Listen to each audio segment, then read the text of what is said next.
नूर अफरोज को ले जाओ मुरीद खाने में और उसको वहीं रहना चाहिए। गुड्डी बीबी के पास ये बिल्कुल भी मत आए।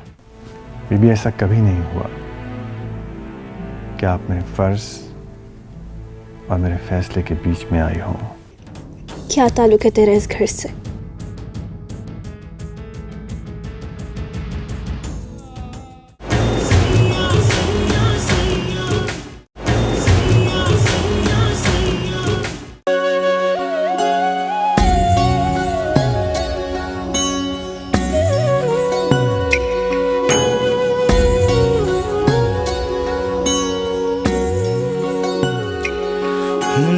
रात दा जागना बहुत मुश्किल, या कोई जागदा पहरेदार राती,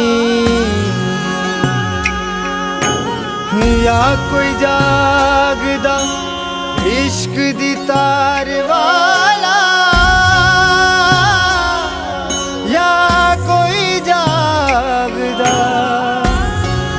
दुखिया बीमार राती।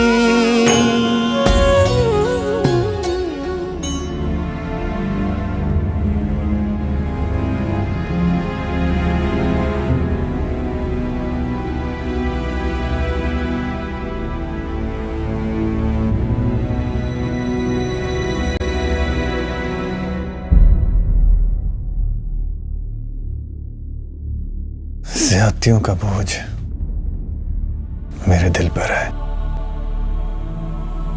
और जाग तुम रही हो। सरकार, वो नूरा फरोज। जानता हूं, जानता हूं। तुम्हारी तरह उसके हक में भी डंडी मार जाता हूं।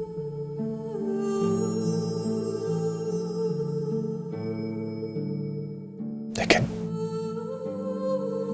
फिर भी उसके वो एसएमएस कुछ मुनासिब नहीं लगे।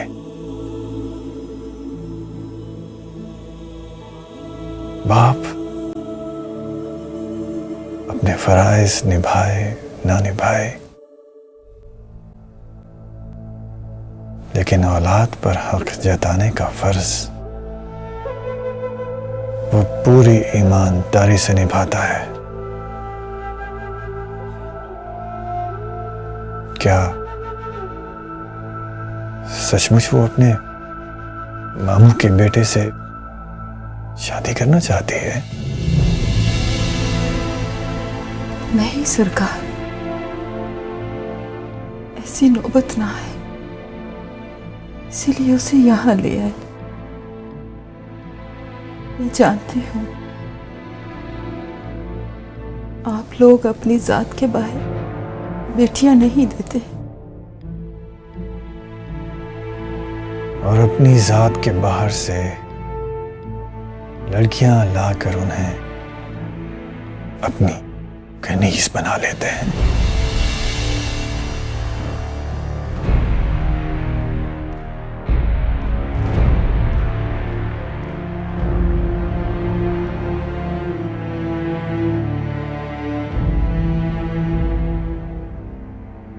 उन्हें मोहब्बत का फरेब देके बीवियां बना के अपनी खानदानी बीवियों की उतरन पहना देते हैं। नहीं सरकार, ये वक्त इन बातों का नहीं है। नूरा फरोज को यहाँ रहना अच्छा नहीं लगता। आज उसने ऐसी बात की है कि मैं डर गई हूँ।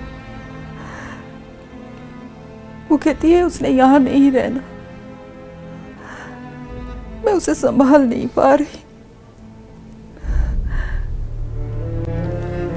वो कहती है मौका देख के यहाँ से चली जाएगी। अगर आप इजाजत देते तो मैं पूरी हकीकत बता दूं, उसे सब्र आ जाएगा। सब्र आ जाएगा? तुमने कहा सबर आ जाएगा। तुम्हें अंदाजा है उसकी हालत क्या होगी जब अपने सामने वो अपने बाप को देखेगी, जो बेबसी से उसे अपनी मुलाजमा की हैसियत तो देगा, लेकिन अपने खानदान वालों के सामने अपनी बेटी नहीं कह सकेगा। प्लीज मलका, उसे कुछ मत बताना। मैं जब तक तुम लोगों को वो इज्जत नहीं दे सकता जिसके तुम लोग हकदार हो, उस वक्त तक मैं इस तूफान का सामना नहीं कर सकता। नहीं सरकार, मेरा आपसे वादा है, वो आपसे कभी शिकवा नहीं करेगी, एक लफ्ज नहीं कहेगी। बस जब उसे एक बार ये पता चल जाए कि ये उसके बाप का घर है, तो फिर वो यहां से जाने की जिद नहीं करेगी। हर इंसान तुम्हारे जैसा प्यार नहीं करता, खास तौर पर औलाद का लेन देन का दस्तूर बहुत पक्का होता है। वो उसे खसारा देने वाले माँ बाप को कभी माफ नहीं करता।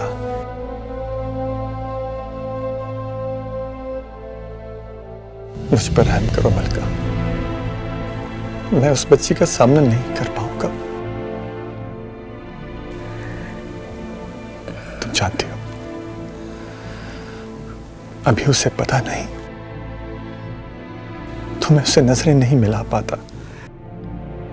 जब उसे पता चलेगा तो वो किन नजरों से मेरी तरफ देखेगी।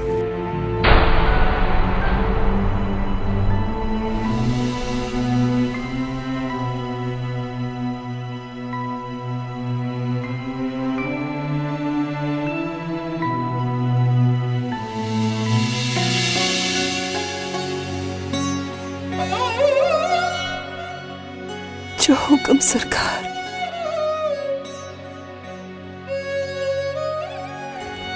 मैं आपकी कनीज, मेरे सामने हाथ ना जोड़े जब तक आप नहीं जाएंगे। मलका के मुंह से ये राज नहीं निकलेगा। बस अगर आप नूरा फरोज को यहाँ संभाल के रख सकते हैं तो मैं चली जाती हूँ सरकार, ताकि ना वो कोई सवाल करे, ना कोई जवाब छोड़ना पड़े।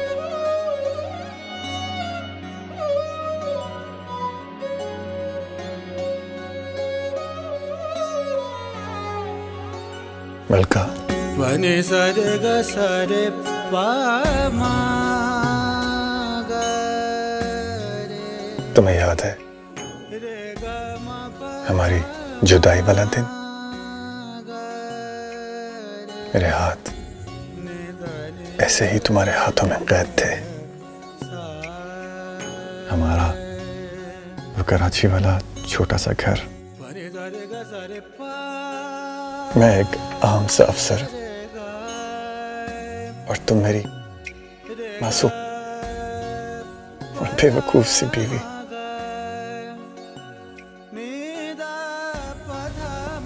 घर के छोटे छोटे काम निभाती हुई तुम, और तुम्हारे पीछे मैं बिना किसी डोर से बंधी हुई पतंग की तरह।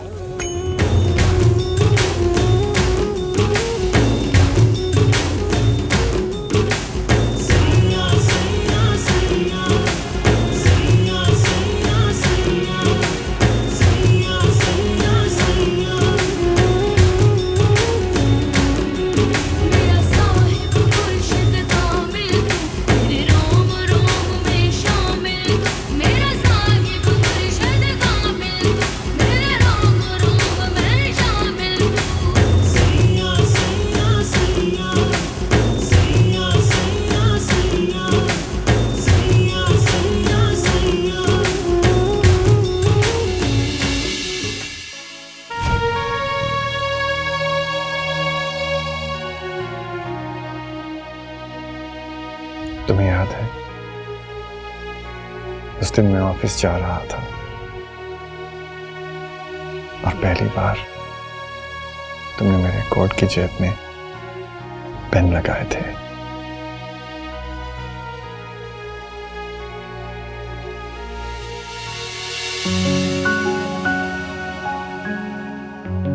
अब देखिए छोटे सरकार, इस बार पूरी कोशिश की है कोट ठीक से इस्त्री हो। मैंने तुम्हें कितनी बार कहा है कि मुझे छोटे सरकार मत कहो। जब तुम्हारे कोई बड़े सरकार हैं ही नहीं तो मुझे छोटे सरकार क्यों कहती हो? अल्लाह ना करे छोटे सरकार, मेरे तो छोटे बड़े आप ही। इसीलिए तो कह रहा हूं कि मुझे सरकार मत कहो। मैं सरकार हूं ही नहीं, मैं तो खुद नौकरी करता हूं, नौकर हूं अपनी कंपनी में। पर आपका ड्राइवर तो कह रहा था कि आप अफसर हैं। वो तो ठीक कह रहा था, लेकिन काम तो मैं तनख्वाह पर ही करता हूं ना। आजा खैर छोड़ो, कोट पहना।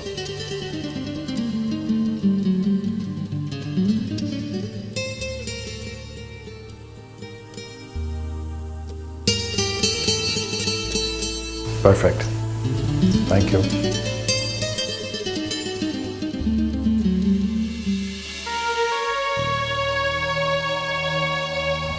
ऐसे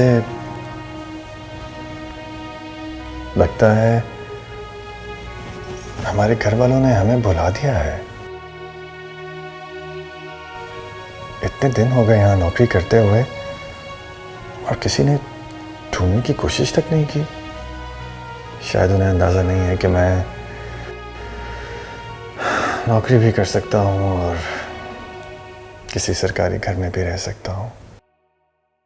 आपको लकी महल याद आ रहा है? लकी महल नहीं, अपना घर याद आ रहा है। बड़े पीर नहीं, अपना बाप याद आ रहा। बड़ी बीबी मुर्शिद नहीं, अपनी माँ याद आ रही है। वो वालिदैन जो मेरी जुदाई के डर से तुम्हें कबूल कर लें। मैंने तो पहले ही कहा था सरकार, इंसान को हर रिश्ते की जरूरत होती है। हर मोहब्बत का अपना अपना जायका होता है, अपनी अपनी तासीर होती है रूह की भूख मिटाने की।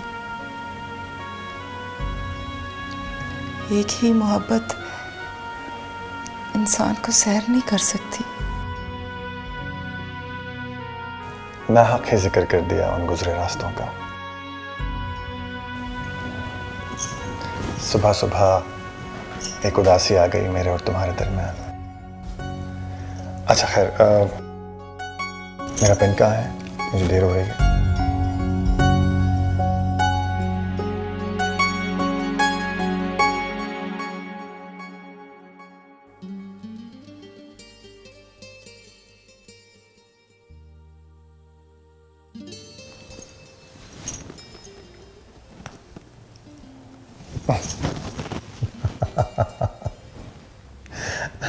कैसे लगा दिया तुमने?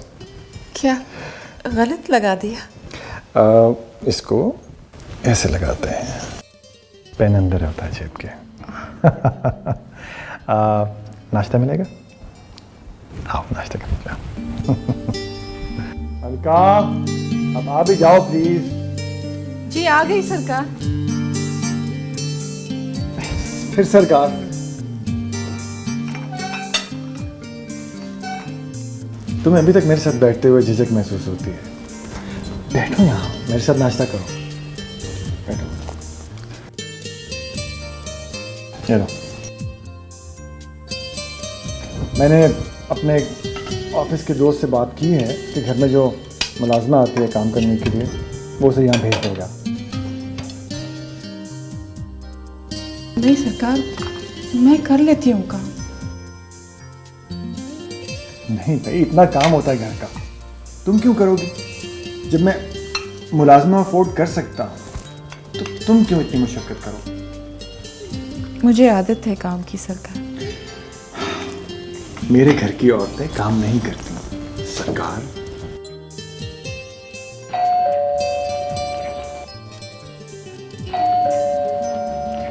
मैं देखता हूँ मैं तो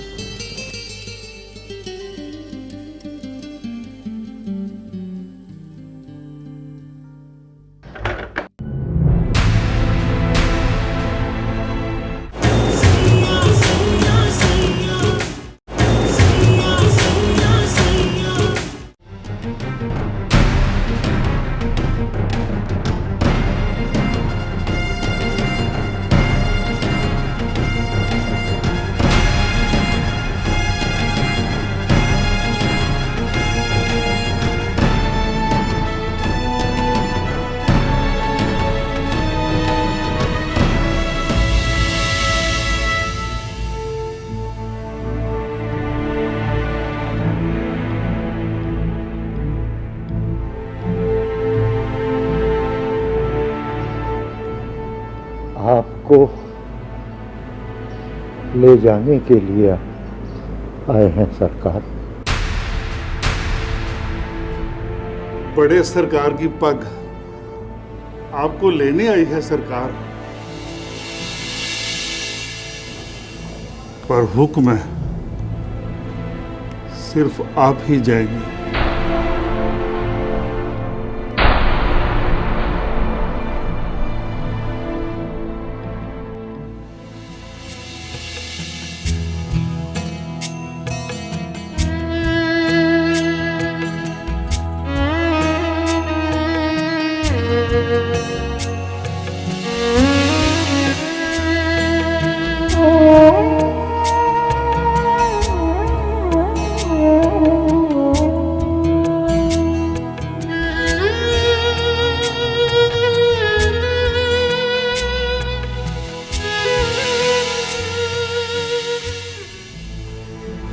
ये पग बड़े सरकार ने भेजी,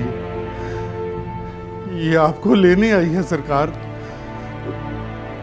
उन्होंने कहा है कि क्या कहा उन्होंने? उन्होंने कहा है कि मेरे मरने के बाद तुम मेरे गद्दी नशीन हो, ये पग तुम्हारी अमानत है। मैं अपने जीते जी इसे तुम्हारे हवाले करता हूं। अब इस पग की इज्जत और वकार की जिम्मेदारी तुम्हारी है।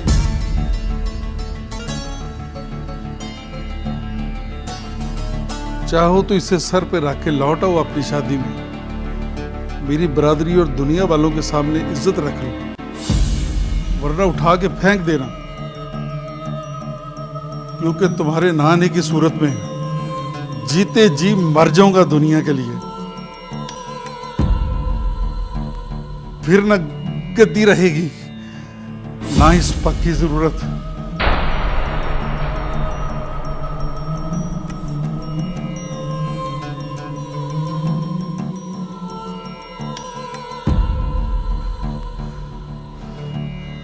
और ये खत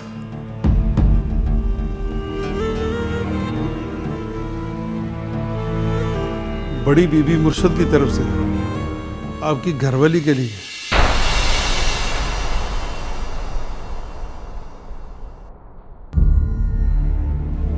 मैं बाहर आपके जवाब का मुंतजिर हूं, क्योंकि मेरा यहाँ आपके घरेलू माहौल में बैठना मुनासिब नहीं।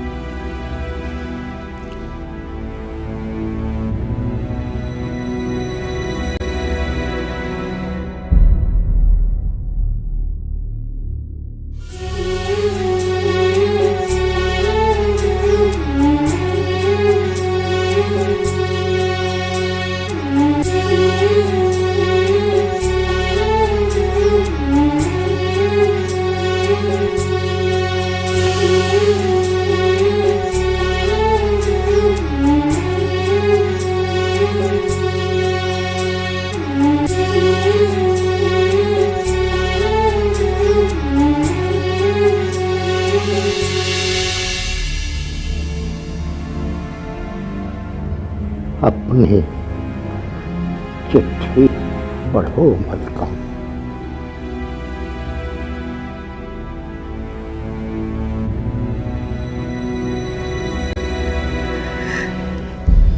मुझे ऐसे लिफाफे से डर लगता है अब्बा।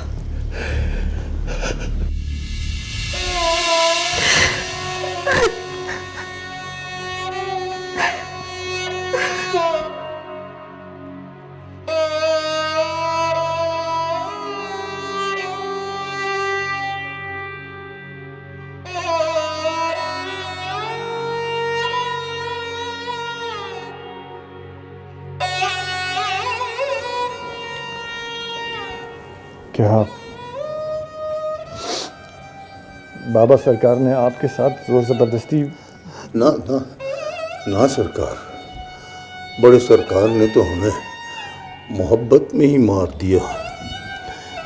चलो सरकार, आपके जाने के बाद दूसरे ही दिन सवेरे सवेरे उन्होंने हमें बुलाया।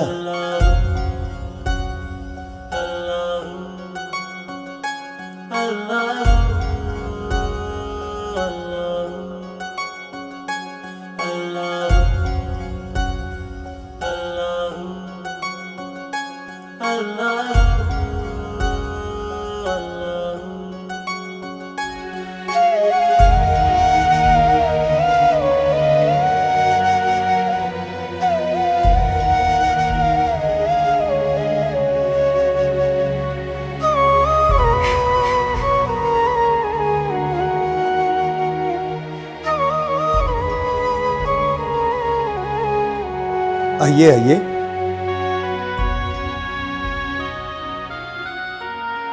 तशरीफ रखिए।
अभी तक शेरू को ढूंढ नहीं पाए, कहाँ होगा, किस हाल में होगा, कुछ पता नहीं।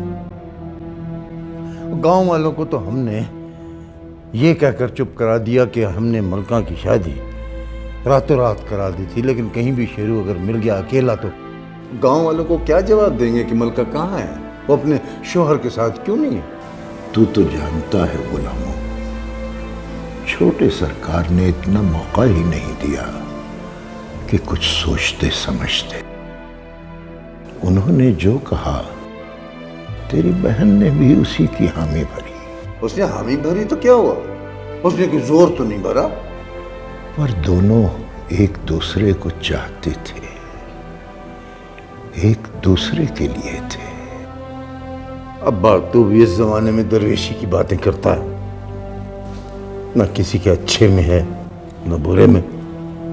तेरा क्या ख्याल है ये बड़े सरकार हमें जिंदा छोड़ देंगे भला? ये जो इतनी देर से यहाँ बिठा रखा है उन्होंने, ये किसी बड़े गुस्से के इजहार की शुरुआत है। कोई इजहार नहीं गुस्से का, बस अपनी बेबसी का रोना रोना है अपने हमराज के साथ। सलाम सरकार।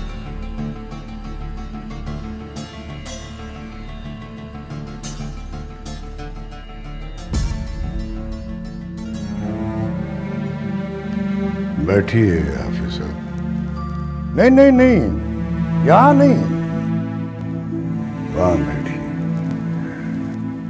तुम भी वहां बैठो।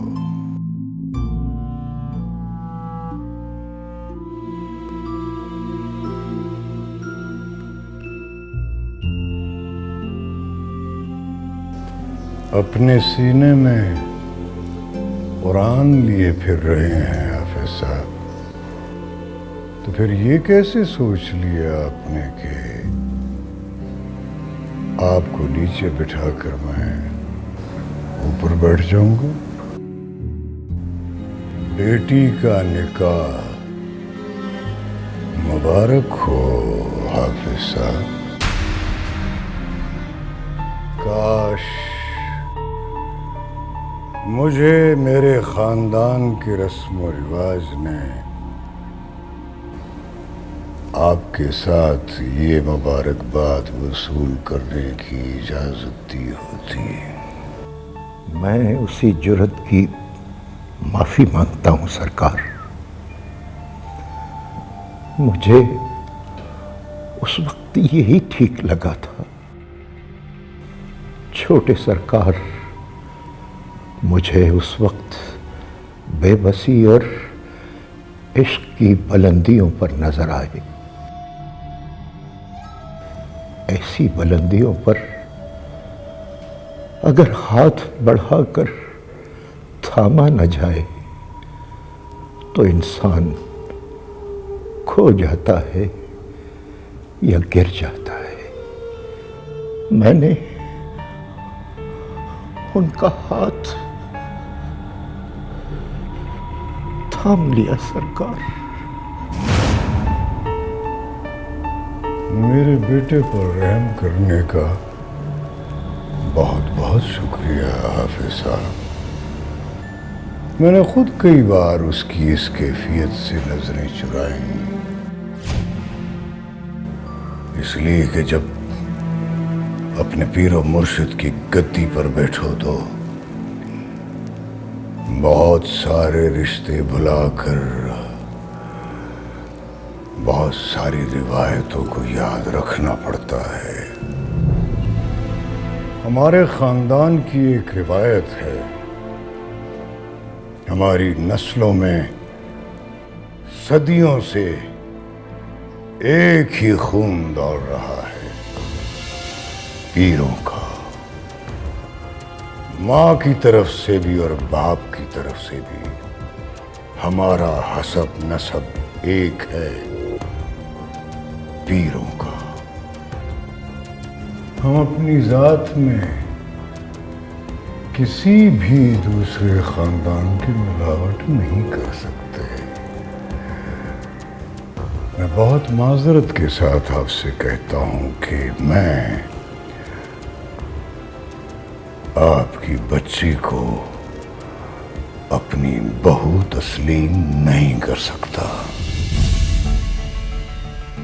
मैं अगर अपनी गद्दी दांव पर लगा भी लूं तब भी अपने खानदान और बिरादरी वालों के सामने जवाबदेह हूं, पीर बख्त सुबहान का बाप होने की हैसियत में, क्योंकि मैं उसकी शादी अपनी यतीम भतीजी के साथ तय कर चुका हूं और शादी के बुलावे भी जा चुके हैं। अपनी भतीजी का सरपरस्त होने की सूरत में मुझे अपने बेटे की मोहब्बत को मारना होगा।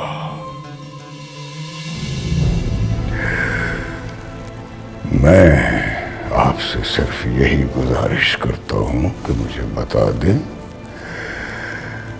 मेरा बेटा कहाँ है। मुझे अपना बेटा वापस चाहिए। अपने भाई की बेटी के लिए इंसाफ और मुरीद की गरीब बेटी के लिए नाइंसाफी। मेरे मुरीद की बेटी को पीर बख्त की होने वाली शादी का इल्म था। आपका बेटा तो खुद चलकर हमारे दर पर आया था सरकार। उस वक्त तो मेरी बहन के हाथों पर उसके चचाजाद के नाम की मेहंदी तक लगी हुई थी। इसीलिए तो सिर्फ अपने बेटे को बुला रहा हूं। इस जुर्म की सजा के तौर पर उसे जुदाई की ये सजा भुगत नहीं होगी। अगर उसे मेरे और अपने दरमियान कायम रिश्ते को सलामत रखना है तो उसे ये खारदार रास्ता अबूर करके आना होगा।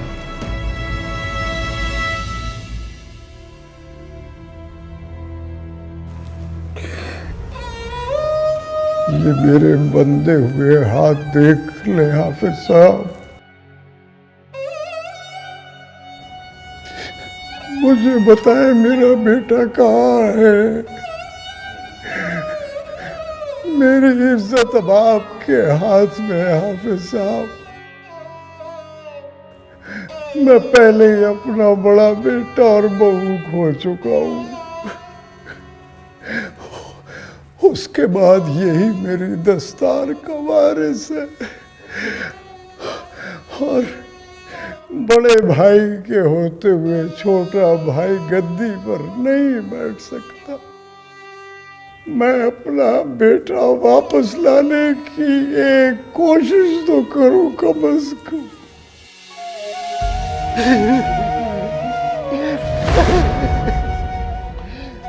सरकार, मेरी बेटी के नसीब में परवरदिगार ने जो लिखा होगा वो जरूर होगा, पर खुदा गवाह है, सिवाय इसके मैं कुछ नहीं जानता कि वो कराची चले गए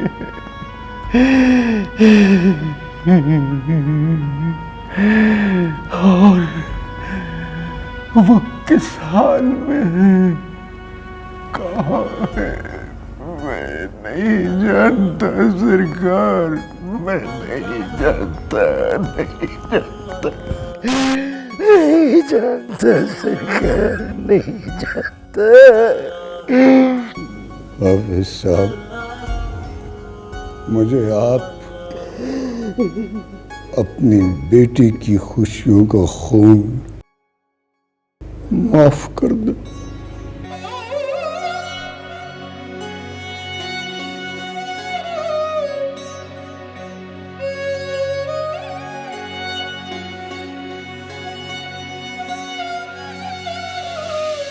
और उसके बाद 15 दिन तक वो आप लोगों को ढूंढते रहे और आज ये छोटे सरकार मुंशी को बुलाकर हमें उसके साथ भेजा।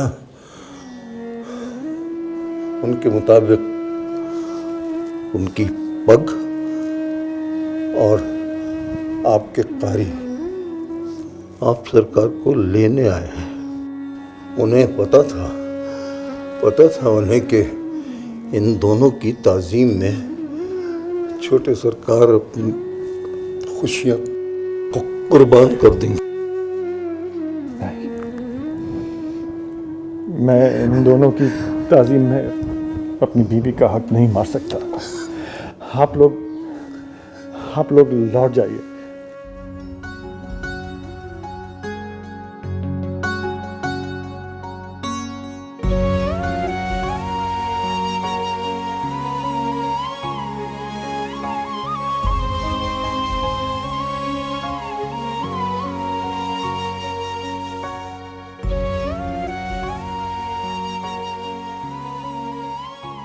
ये बड़ी बीबी मुर्शिद का पैगाम है, इसे पढ़ ले मलका।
हम एक जमाने से एक दूसरे के लिए गैर हो चुके हैं। तुझे जिस औरत ने मुलाजमत देकर यहाँ रखा है, अपनी प्यास में तो उसे कहीं भूल तो नहीं गई? वो बच्ची मुरीद खाने नहीं जाएगी, इसी लकी महल में गेस्ट रूम में रहेगी,